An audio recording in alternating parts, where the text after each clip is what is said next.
4 जून 2024 को इलेक्शन के साथ साथ एक और बहुत बड़ा रिजल्ट डिक्लेयर हुआ और रिजल्ट डिक्लेयर होते ही हंगामा मच गया। #नीट एग्जाम स्कैम ट्रेंड होने लगा। मंगलवार को नीट 2024 के नतीजों की घोषणा के बाद से ही नेशनल टेस्टिंग एजेंसी NTA पर सवाल। 23 लाख से ज्यादा छात्रों ने नीट UG परीक्षा दी थी और इसमें से कुल 67 ने NIA के रैंक पे एक स्थान लेकर टॉप किया है और 720 अंक हासिल किए। नीट एग्जाम हिस्ट्री में ऐसा पहली बार हुआ है कि 67 स्टूडेंट्स ने एकदम परफेक्ट 722 ऑफ 722 स्कोर किया है। पहले ही पेपर लीक होने की बातें सामने आती रही, साथ ही में हाई कट ऑफ और रॉन्ग मार्क्स डिस्ट्रीब्यूशन किया गया है और इस साल नीट एग्जाम में ऐसी बहुत सी चीजें हुई हैं जिससे स्टूडेंट का फ्यूचर कॉम्प्रोमाइज हो सकता है। रिजल्ट डिक्लेयर होने के बाद बहुत से स्टूडेंट सुप्रीम कोर्ट के दरवाजे पे भी गए, जिनके साथ बहुत से टीचर्स भी हैं, जहां नीट एग्जाम दोबारा कंडक्ट कराने की बात की गई है। पूरा social media NEET exam reconduct से भरा हुआ है और ये इशू इतना सीरियस इसीलिए है क्योंकि हमारे देश में डॉक्टर बनना एक मिडिल क्लास फैमिली और मिडिल क्लास स्टूडेंट का एक सपना होता है। इसके लिए पेरेंट्स लाखों रुपए खर्च करते हैं, स्टूडेंट्स इसके लिए सालों प्रिपरेशन करते हैं, तैयारी करते हैं, अपनी लाइफ के कुछ अहम साल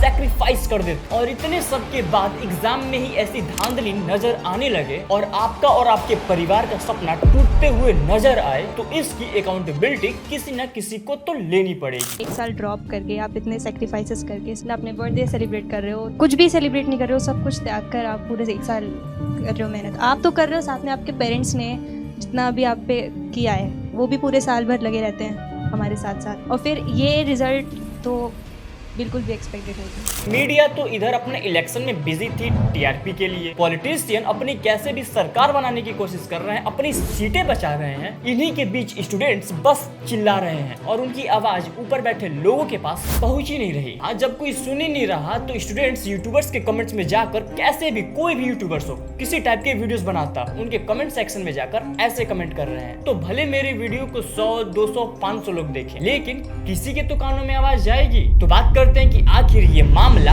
है क्या। साल 2018 से पहले नीट का एग्जाम CBSE कराया करता था। CBSE ने 2013 से लेकर 2018 तक नीट का एग्जाम कंडक्ट करवाया है, लेकिन लगातार बहुत से मिसमैनेजमेंट के चक्कर में CBSE को नीट एग्जाम से हटाकर एक नई agency NTA national testing agency को दिया गया। लेकिन प्रॉब्लम इसके बाद भी सॉल्व नहीं हुआ। हर साल एग्जाम के बाद और एग्जाम के पहले भी टीचर और स्टूडेंट्स के द्वारा कंप्लेन आते रहे और 2024 में ये प्रॉब्लम बहुत बड़ी प्रॉब्लम बन के आई। बात करते हैं 9 फरवरी की, जब नीट एग्जाम के ऑनलाइन रजिस्ट्रेशन शुरू हुए और डेट लिमिट खत्म होने के बाद इस रजिस्ट्रेशन को 16 मार्च तक एक्सटेंड किया गया। अब यहाँ तक तो सब कुछ सही चल रहा था, हर एग्जाम के रजिस्ट्रेशन के डेट एक्सटेंड होते हैं, ये कोई बड़ी बात नहीं थी। लेकिन NTA द्वारा एक बहुत ही बड़ा मूव देखने को मिला। NTA 9 और 10 अप्रैल को केवल 2 दिनों के लिए वापस से रजिस्ट्रेशन ओपन करती है। अब यहीं से बहुत से सवाल उठने शुरू हुए। जब ऑनलाइन रजिस्ट्रेशन सबका हो चुका है और जब इसे पहले ही एक बार एक्सटेंड किया जा चुका है तो ये फिर से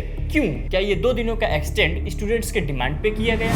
नहीं। सवाल उसी समय उठने शुरू हो गए कि NTA ने ये स्टेप किसके कहने पे किया है। ये चीजें बस यहीं तक नहीं रुकी। जब 5 मई को नीट का एग्जाम शुरू हुआ, अलग अलग कोने से ये खबरें आने लगी कि पेपर लीक हो चुका है। पेपर लीक से जुड़े 3 इंसिडेंट सामने आए। पहला राजस्थान, जहां बताया गया कि स्टूडेंट्स को पहले ही क्वेश्चन पेपर में आंसर टिक करके दिए गए और एग्जाम के बाद उन क्वेश्चन पेपर को वापस ले लिया गया। कई सेंटर्स पे तो ये न्यूज सामने आई कि स्टूडेंट्स को गलत क्वेश्चन पेपर दिए गए हैं। अब जब ये न्यूज बाहर सर्कुलेट होने लगी तो NTA का इस पे जवाब आता है। उनका कहना था कि ये होने के बाद 120 स्टूडेंट्स का री एग्जाम होगा। मतलब NTA ये कंफर्म करती है पेपर लीक हुए थे। दूसरा पॉइंट ये है कि कई सेंटर्स पे एग्जाम सर्कुलेट होने के पहले ही टेलीग्राम और व्हाट्सएप पे क्वेश्चन पेपर सर्कुलेट हो गए। अब इसका रीजन ये दिया गया कि कुछ स्टूडेंट्स पूरी एग्जाम कंप्लीट होने के पहले ही एग्जाम छोड़ के चले गए थे और अपने अपने क्वेश्चन पेपर भी साथ में लेके गए थे, जिसके बाद उन्हें ग्रुप्स में फॉरवर्ड कर दिया गया। तो क्या ये पॉसिबल है?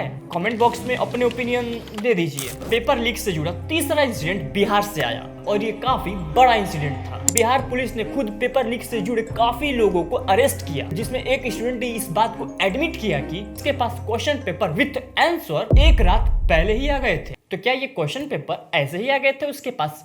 नहीं, उन क्वेश्चन पेपर के लिए 30 से 35 लाख दिए गए थे। अब इन इंसिडेंट से ये पूरी तरह से कंफर्म हो जाता है कि 2024 के नीट एग्जाम के पेपर लीक हुए हैं। और इसका पूरा रिस्पॉन्सिबिलिटी एनटीए को जाता है। पेपर लीक के बाद बहुत सारे टॉपर्स पे भी सवाल उठे हैं। 67 में से 4-5 ऑल इंडिया 1 रैंक और 68 और 69 बहुत सी सिमिलैरिटीज देखने को मिली हैं, जैसे कि इनके इनिशियल रोल नंबर सेम हैं, यहाँ तक इनके एग्जामिनेशन सेंटर भी सेम हैं और ये स्टूडेंट्स मोस्टली हरियाणा के हैं। क्या एक साथ इतने कोइंसिडेंस हो सकते हैं?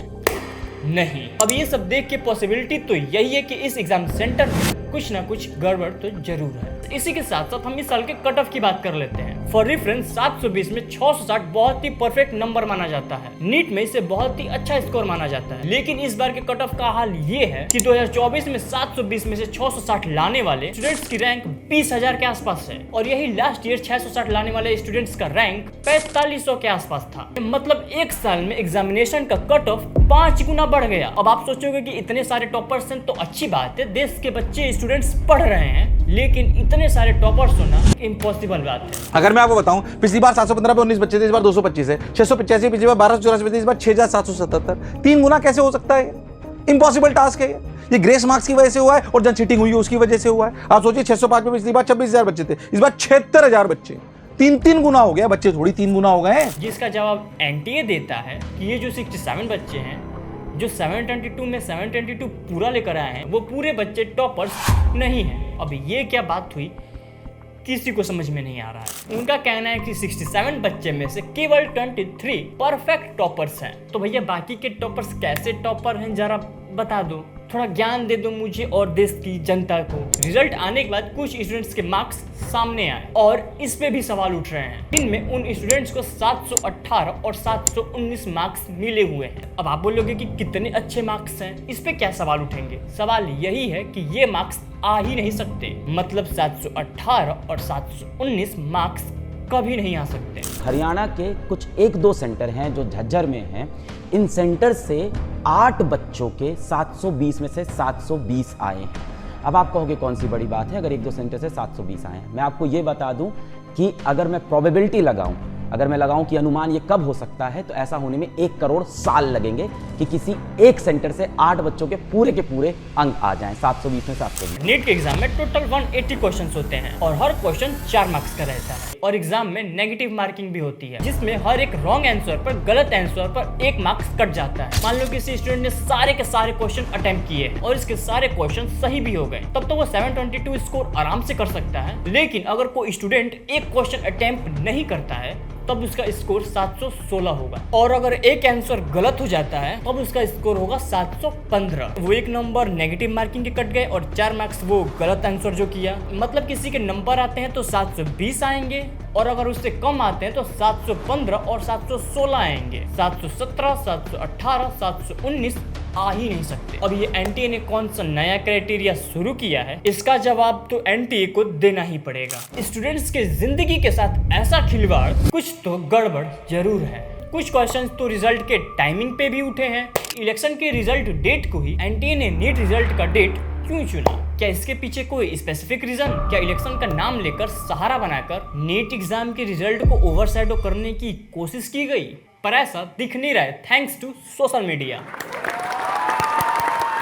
इंडिया में लाखों एस्पिरेंट्स अलग अलग कैटेगरी में एग्जाम देते हैं। इसमें SSC, CGL, railway, CA, UPSC, police exam, JE, NDA और नीट जैसा एग्जाम भी शामिल है। लेकिन सोचने वाली बात यह है, एग्जाम कराने वाला शायद ही ऐसी कोई बॉडी होगी जिसपे पेपर लीक्स के इतने सीरियस एलिगेशन लगे हो। तो कैसे भी अभी नीट एग्जाम को रिकंडक्ट कराने के लिए आवाजें उठनी चाहिए और बहुत ही तेज। स्टूडेंट्स की आवाज ज्यादा से ज्यादा उठनी चाहिए क्योंकि अभी और आगे ऐसी गलती फिर कभी ना हो। क्योंकि बस ये एग्जाम्स नहीं, स्टूडेंट्स और उनके पेरेंट्स की लाइफ इनसे जुड़े होते हैं। एम्स दिल्ली को देखो तो ये एक टॉप कॉलेज है जिसमें हर स्टूडेंट मरता है एडमिशन लेने के लिए। पिछले साल तक अगर देखें तो इसमें 57 रैंक तक एडमिशन दिए गए थे। अभी साल फुल मार्क्स के साथ रैंक 1 पर 67 स्टूडेंट्स हैं। तो क्या अब रैंक 1 लाने पे भी देश का टॉप कॉलेज नहीं मिलेगा? टॉप करने वाले 1 रैंक लाने वालों के साथ भी भेदभाव, मजाक चल रहा है क्या यहाँ?